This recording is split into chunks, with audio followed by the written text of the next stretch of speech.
Good morning, Service Alliance community. How y'all doing today? Brother Doug. Happy Monday, Zach. It is Monday. Weren't we just on a podcast 2 days ago? That's how It feels this like it. week went by. Your computer's having a Monday.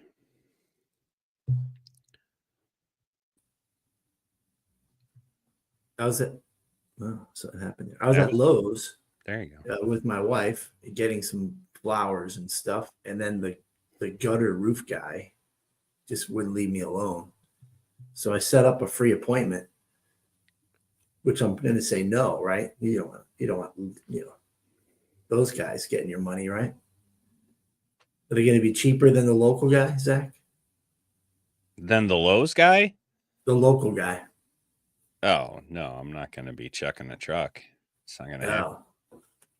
Well, anyway, if he comes, we'll bring him into the podcast if he shows up early. All right, we can grill him.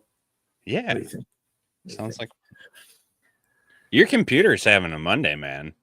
I know. It's doing like multiple updates. I apologize. So it's not much different than any other Monday when you and I are on like maybe when you do podcasts with other people, you prepare a little bit, but actually people who watch us probably already know that we don't prepare too much, which is not something you should brag about. I mean, a lot of what we end up talking about is stuff that we practice every day. It's conversations that we have. We had a 45-minute conversation on Friday while I was building the roof. It's a good time. Oh, I didn't know that you were multitasking. I thought you were giving me your undivided attention, and now I'm offended. Well, it was undivided. I was sitting in my truck and the crew was building. That's it. So today we're talking about building a team that replicates growth, starting from the inside. We're going to talk about some of the mechanics of it. Scaling is the theme for the week. I feel like that's a bit obtuse. So we're going to go a little into the nitty gritty of some of the things that, as we begin to build teams, we think are important. Again, always starting with the mindset side of things when you're dealing with Doug and Zach. So should be a good, helpful, semi-prepared episode. I think Doug froze again. Yes, Doug froze again. Told you his computer is having a Monday. So while we wait for Doug to unfreeze, I'm going to pray us up, and hopefully Doug will be back soon, and we'll go from there, guys. Dear Father, we thank you for this day. We thank you for this chance to gather together. And Father, I just pray that you would bless this conversation, bless all those that are watching today, and be with Doug, as it seems his Monday is starting out like a typical Monday. Father, I just pray that you would go before each one of us today. In Jesus' name, amen. All right, well, talking by myself, but I'll at least introduce the points for you guys. That way you know what we're looking to talk about when Mr. Doug's computer gets back in working order. So, mindset before mechanics, guys. Why does internal growth work better than external? What does that look like, right? Leadership, culture, communication, that is what's going to give you the growth that you're looking for. You can't scale chaos. Your team is going to replicate you. And I have experienced that one. Doug comes back at a good time. You can't scale chaos. your team will replicate you. So be intentional. That's right. That's right. Actually, I was thinking about that. Right? We were texting this morning, right, because of technical difficulties. And can you imagine if I cloned myself 5 times? Actually, I don't know that we'd be successful as a business. Or if we cloned Zach 5 times, how successful would that business be? Because we do need the strengths and weaknesses of others, right? Did you ever watch Michael Keaton in Multiplicity? Yes. Yeah. Yeah, I'd end up with like 4 of the 4th clones. I like pizza, pizza. Like that's how my clones would end up. That's That's that right. would be That's my right. life. Yeah, we can't clone ourselves, but in a way we do clone ourselves. The way that we handle things, the way that we think about things, the way that we respond to things becomes what the team does. And so we have to make sure that our mindset is right as we're going to scale our team. Kind of culture are you modeling as you're building a team, right? If you're modeling the hustle and we don't care what our customers think, we just want money culture, that's what's going to continue to replicate itself. If you are out there and you're pursuing we care about our customers, we care about our team members, we want to help and to serve, and yes, money comes, but that comes at the end of the day.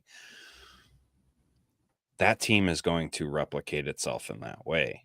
So what kind of team are you putting out into the world? Yep.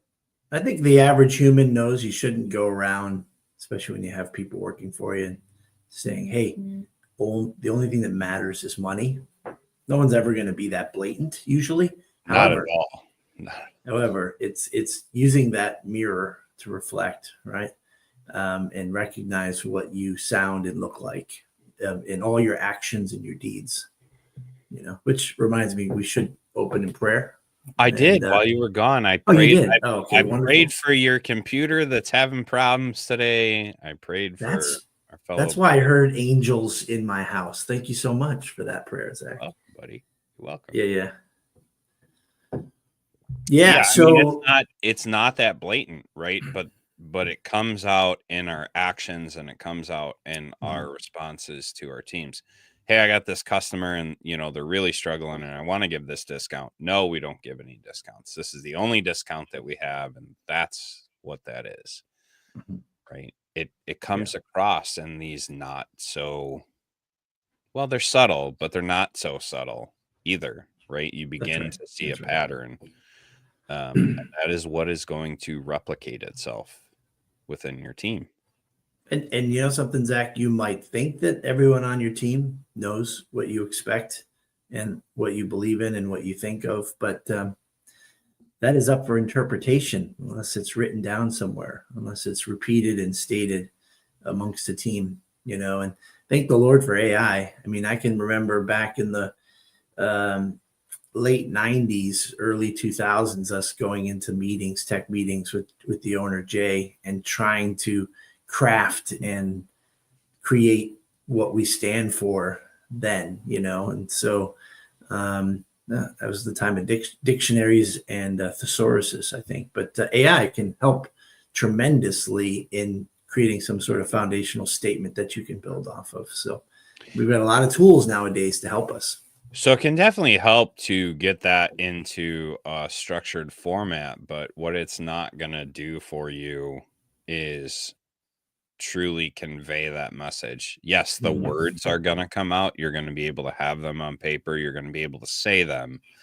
But keep in mind, it is also the actions that you take throughout the day. Those are going to speak louder than those words. So make sure when you're using ChatGTP to write out what you're writing out, right, that it reflects who you really are. You want to be able to live out these values. So. Yeah. Just had our first tech meeting in a very long time. So that's over 20 people in the building. for the morning. And best way to start the meeting is standing in front of a piece of artwork that's our code of values and reading them off to the room. From my perspective, as the guy running the show, I want them to know that they're important to me, and that they should be important to them. So some may get it, some may not, but it's repetition for all of us, right? Yeah, and one of the, I mean, we practice this in P&I, right? We Mm-hmm. ask someone to read one of their favorite Yep. core values, right? And so imagine if you did that with your team. Hey, what's a core value? What does That's right. this core value mean to you Yep. this week? Pick whatever core value you want. It's up to Yeah. you. What does Yep. it mean to you? So we hire with the end in mind. When we're trying to grow a team, we're not trying to fill a seat, and that's how we get growth starting from the inside. That's how we can build a team that replicates. We're looking at the end, we're looking at the direction that we want to go, and every hire that we have along the way is intentional. It is Mm-hmm. filling that need to grow from the inside. So what do you look for first, Doug? What do you look for? Character, coachability, skill, a pulse. Like how does action appliance, like what are you guys doing when you're hiring someone on? I think I hired from all of those perspectives over the years and dealt with the ramifications of, I need a body. Oh, wow. He knows how to, fix laundry. I'll throw him out there. Obviously, now for me, it's a conversation just to see what gets them excited. And if there's no excitement in helping people, then I know I probably got the wrong person. So we're looking for someone that loves to serve people and has a mechanical ability. You're breathing, you're hired. So many Yeah. owners, and we can blame it on the economy and we can blame it on whatever we want, but it starts Mhm. with us. It starts with what we're putting out. That is what we are going to be Yeah. attracting. So, Yep. um, yeah, I like looking for that character, that coachability, Mm-hmm. before someone gets hired, and it's really hard to kind of. Have you been able to filter down like how to look for that in an interview? That coachability. Have you figured out the best way to determine if someone's coachable or not? um, yeah, if it depends on the personality. So, like, if I have a really strong personality that has some experience, not necessarily in apply, this is a great example. When someone comes with great confidence and they're coming from a different industry and they believe that it's going to be an easy transition, would you call that a good thing, a positive thing, or a negative thing? I'm going to say Just that's negative. I'm going to say that's negative because um, change isn't easy, right. but you have to be willing to put in the work to make the Bingo. change. That's why we're friends. And so that's where I kind of go right at them. Mhm. There's been a couple books that we read together in our book club here on Service Alliance, and the takeaway now is make them hungry, make them seek this job. So you have to poke back at them. So yeah, that confidence can be a strength for sure. Also understanding that when working with us, that's going to be the person that's going to have a lot of ideas and is probably going to feel like maybe their idea is better than theirs, about ours. And what I've come to realize is if I can find that right person, and a lot of it's intuition, is once I explain to them the bigger picture of the why, if they are on board, then they become like a sponge. And I've got a couple people that they think they understand. I give them a few more pieces of information about why we dispatch or why we do something, and they go, "Oh, I got you." And then they ask more questions. They want to know more why, and that means, in my opinion, people that are interested in the way we tick and what we're striving to be. Because the opposite of that is someone who's just looking for a job. Right. They're going to work hard. They're going to do the minimal. They don't know they're going to be doing the minimal. But how about this? You're finished your job, or you're sensing the customer is unimpressed or not happy, but you've checked your box off. Like, I got there on time. I diagnosed it. I quoted the repair. They said yes. I fixed it. They paid me. All right. Have a great day. I don't want that either. Right. I want somebody who is got that, that's going to take it to the next level. So it's a pull and it's a push and a pull, right? It's a positive and a negative. Those strong personalities can be people that we can dream, we can build something together. It'll be fun, it'll be difficult, but it's a lot easier when you have that creativity. And think about it too, your technicians or your CSRs, they're coming at it from a different perspective than you are. You're here in the center and they're on the outskirts. And if there's a change in behavior or type of way people are thinking and responding to the world today, they know it before I do.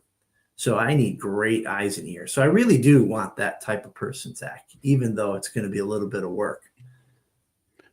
Yeah, we had a good conversation about the why of things on Friday, and when you have technicians, CSRs, managers that want to understand the why, they're going to challenge you. They're going to give you the roughest time you've ever had, but they're also going to be those people that come up with something that you didn't think of or help you to see it in a different way. Sure.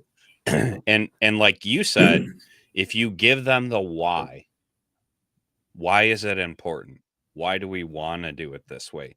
What is the outcome that we're hoping for? If you're giving them that why, they're going to come back and they're going to be within that mold somewhere. They're going to understand it better. I'm a why guy. I'm a big challenger on the why.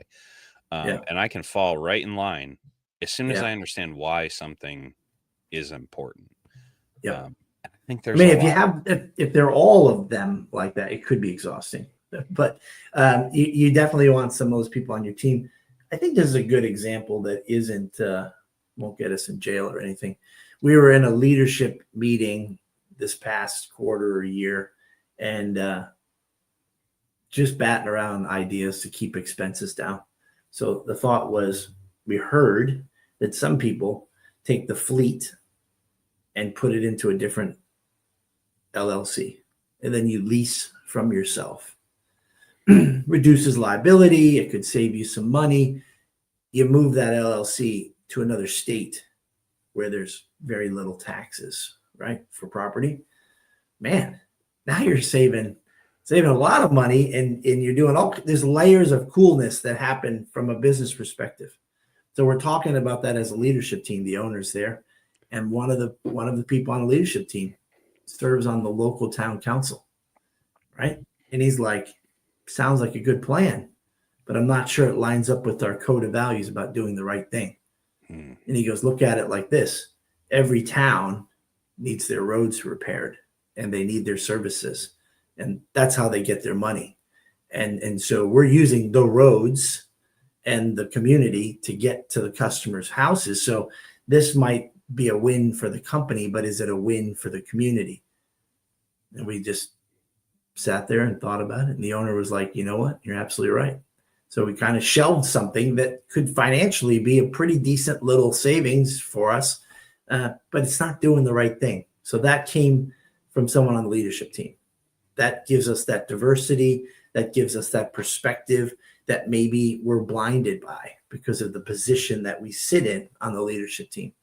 So that's just one example of collaboration with people who buy into what we're trying to achieve as a company.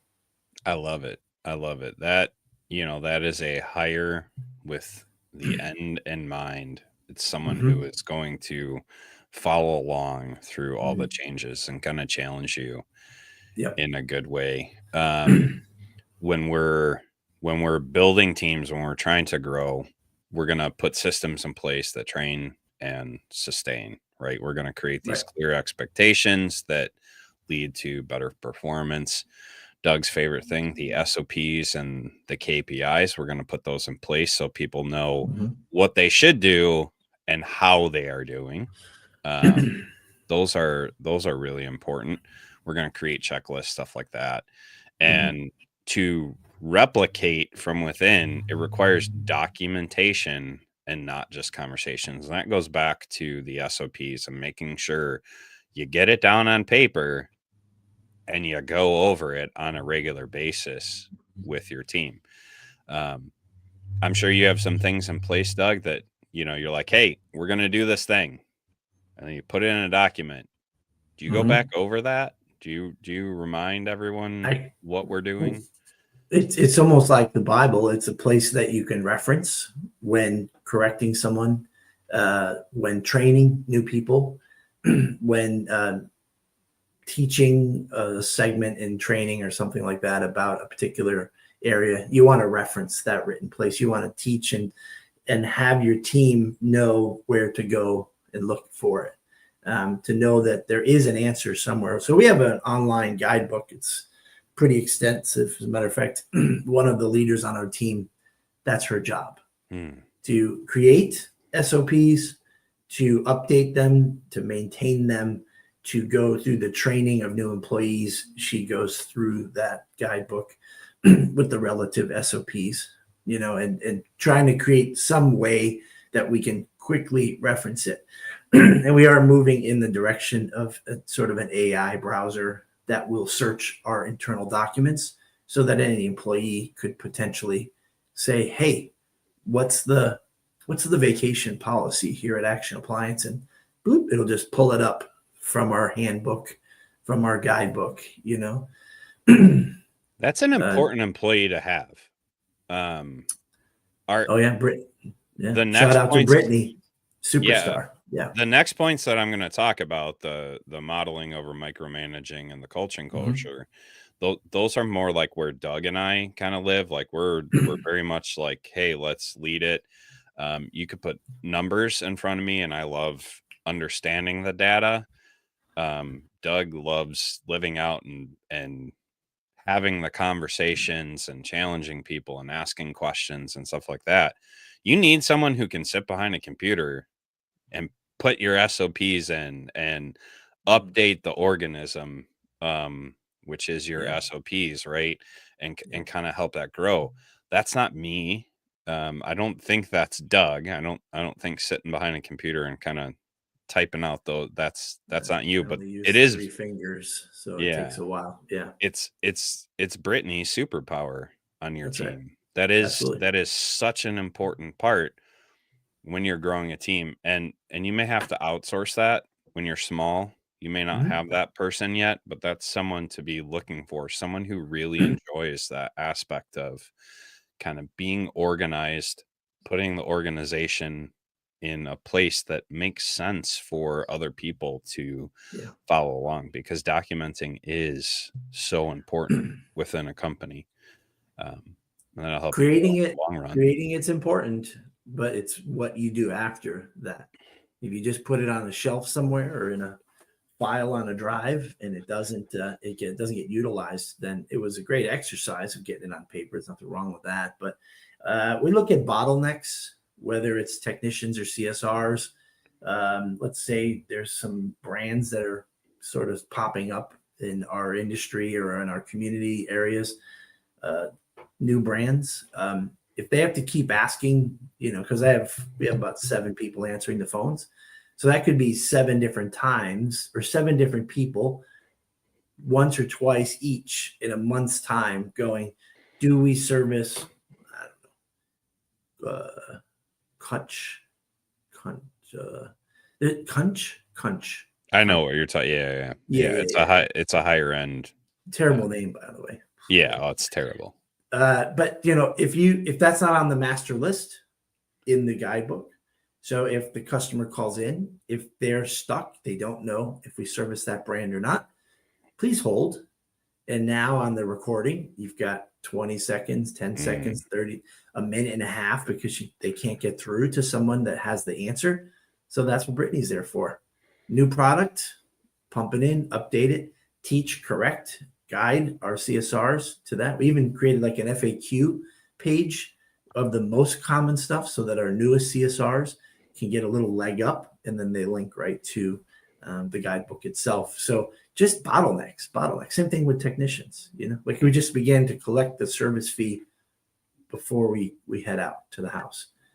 It opens a host of issues and challenges which needed to be updated in the SOP, and then we have to keep telling the technicians go here to find out how that process is. So important to do something with it.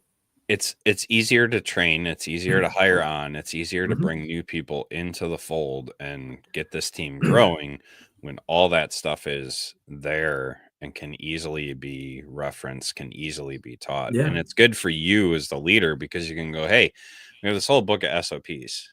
Listen, I'm not expecting you to read it from cover to cover, but here's the cover page. Here's how you kind of filter through this and figure out what's important. And as a CSR, this chunk of chapters is going to apply to you more than maybe Yeah. this chunk of chapters, right?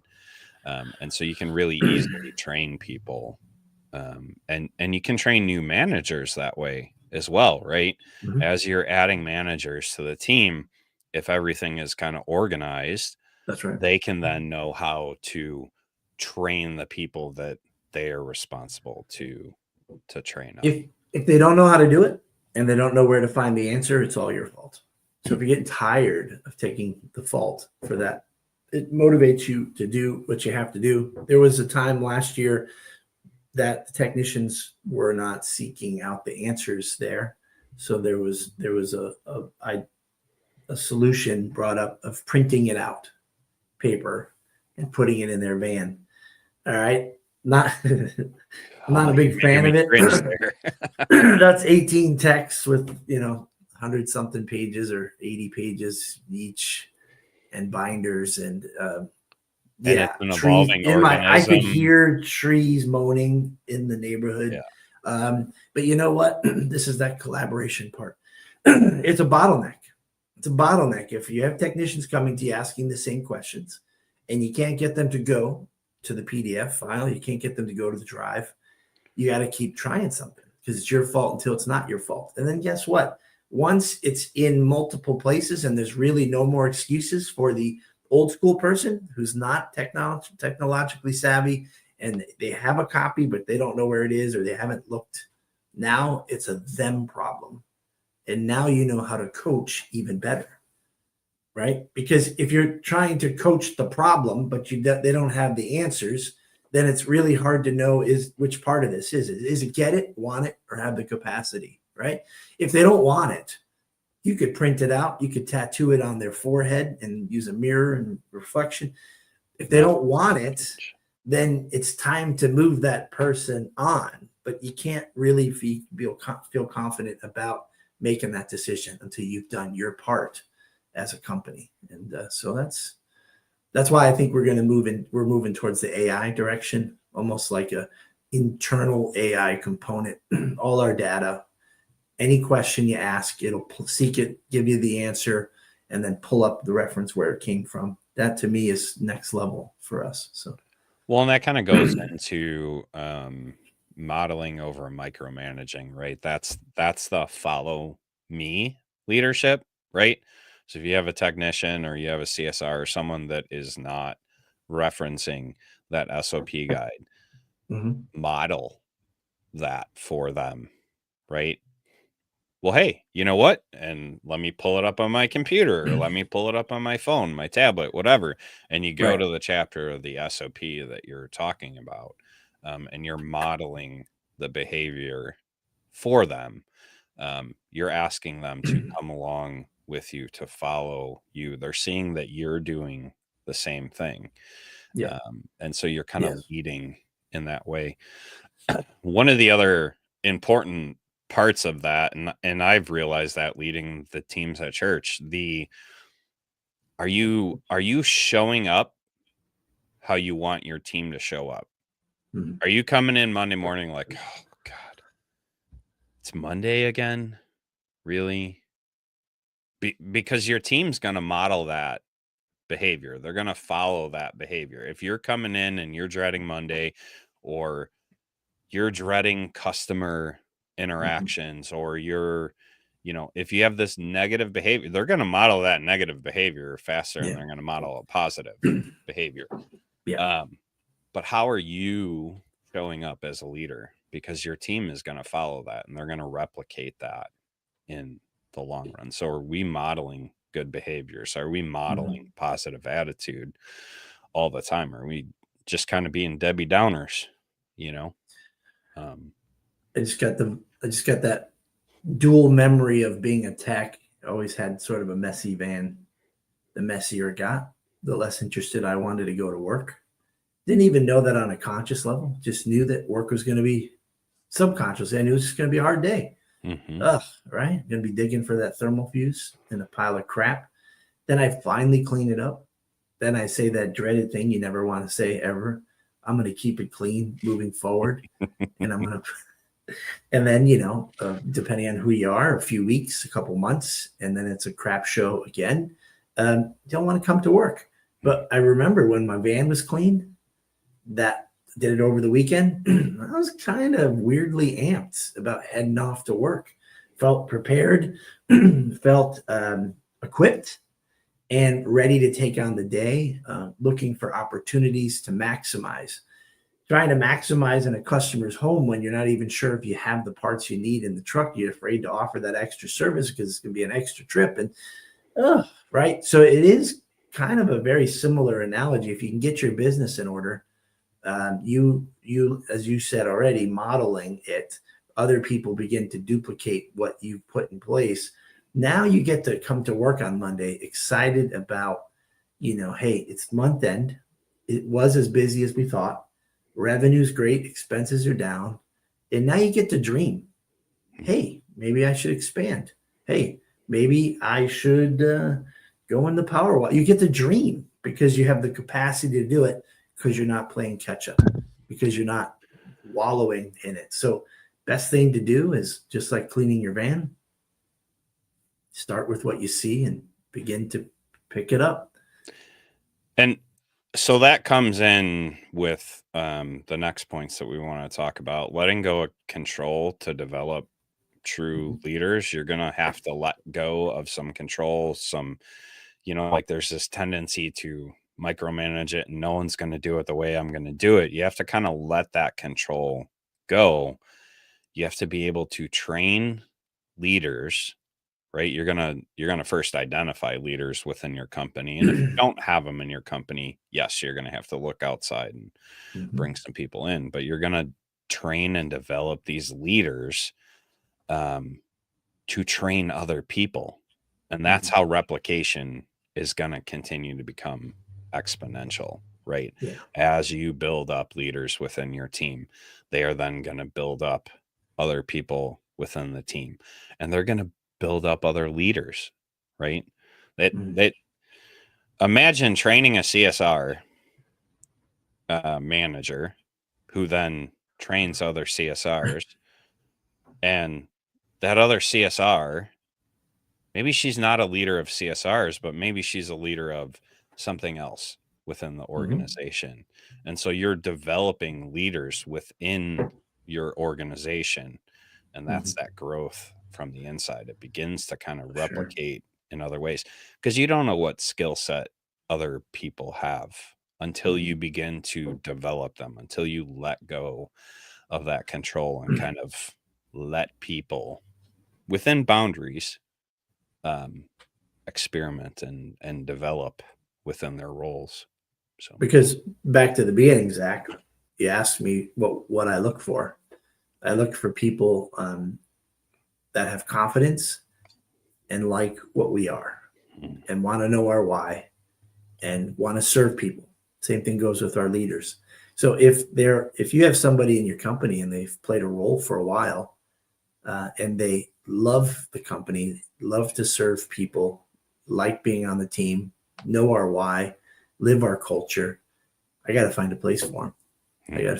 Sometimes that right there, retaining really great people, not technicians or CSRs, giving them an opportunity to be a different play a different role, it really helps in the scaling. I mean, I am not threatened by any stretch of the imagination. If I can find somebody that's smarter than me and looking for an opportunity to build something and make something with us, bring them on, man. And I love giving credit to whoever came up with the idea. To me, that's a victory. If I was coming to a leadership meeting and going, here's the plan, this is what I came up with, and everybody's going, that's a great idea, and they're not contributing to that, that's not as much fun. It's a one-trick pony. But if we can get other people excited and say, what about this? I don't know, let's talk about that. And if we can build something off of an idea of somebody who is here, it's a win when that can happen. So if you guys haven't figured it out, this episode is kind of building towards something, and Doug alluded to a little bit of that here. And so he's talking about checking in with these people. Well, how do we do that? We create these feedback loops. We create check-in calls. We create conversations about growth. You guys are following the EOS method at Action. And so you have these level 10 meetings where you're actually checking in with your leaders and seeing where they are. And these leaders are checking in with their teams, or should be checking in with their teams on a regular basis to kind of figure out where people are.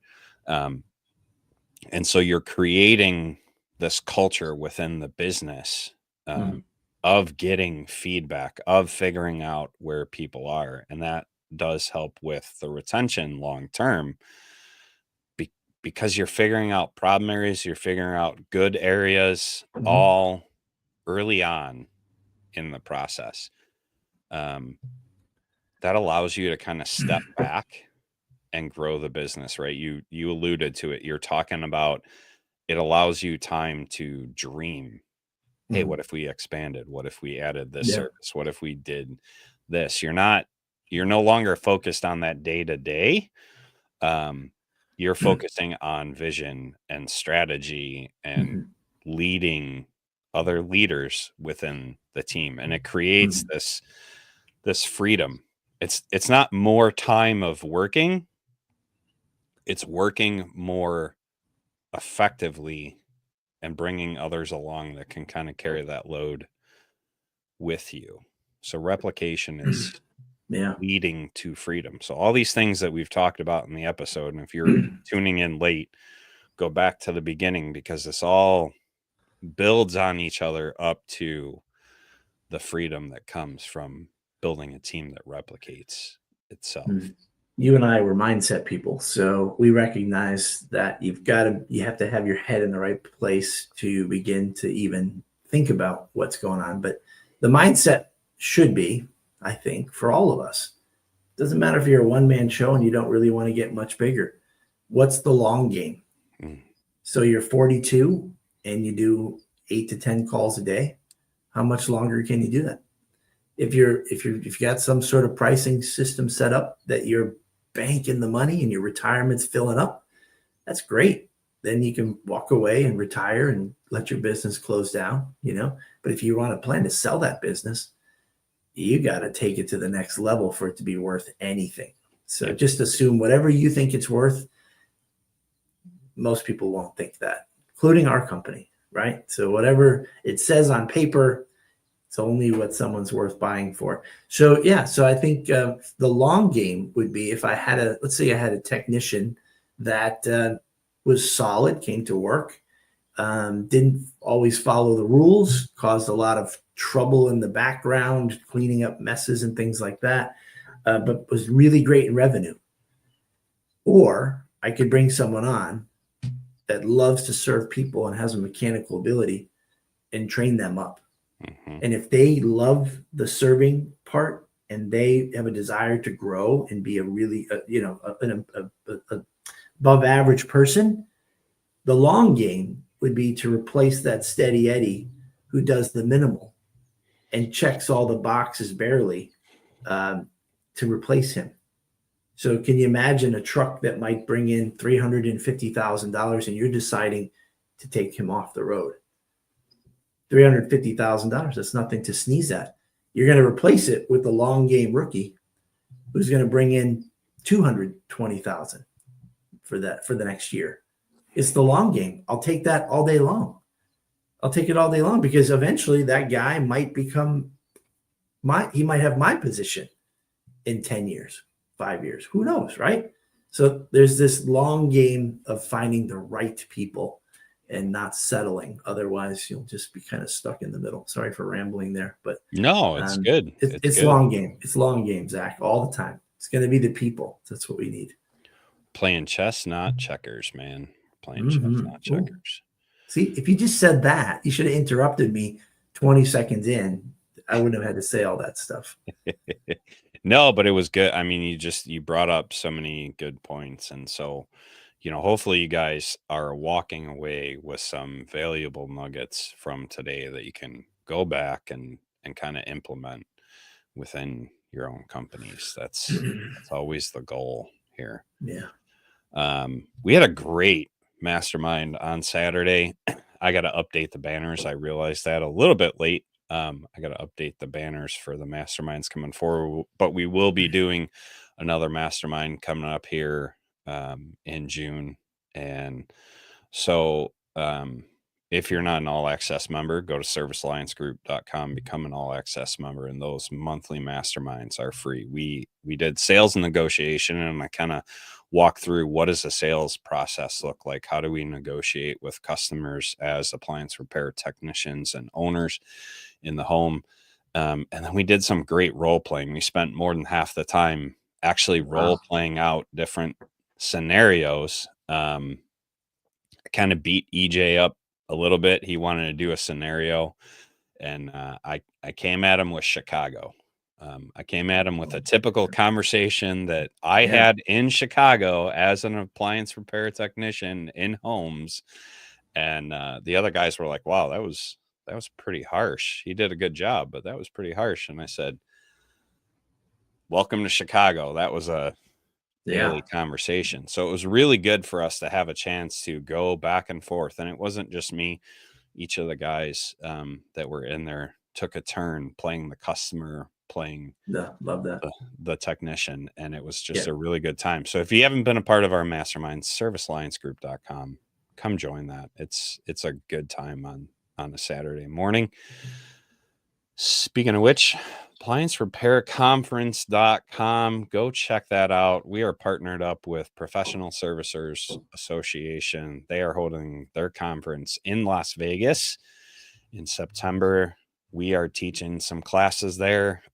I'm going to bring the sales and negotiation there, and we'll do some in-person role playing. So you have a chance to kind of see that in person, but go check out appliancerepairconference.com. We do have a code to save you on the tickets. It is SAG50. And if you forget that, it's all over that website. Just enter that code. It'll save you some money on your conference ticket for PSA. So it's a good episode. It was good. The gutter guy's here. That's good timing, Zach. That's beautiful timing. Beautiful. Yeah. All right, guys, have a good day. Get out there, lead your teams well, have that coaching mindset. Remember to model the behavior you want to see, and we'll catch you next time on the Morning Grind. Have a good day, guys. Bye, guys. Thanks for tuning in to the Morning Grind podcast by Service Alliance Group. Subscribe to our channel and make sure you visit our website at servicealliancegroup.com for appliance repair business resources.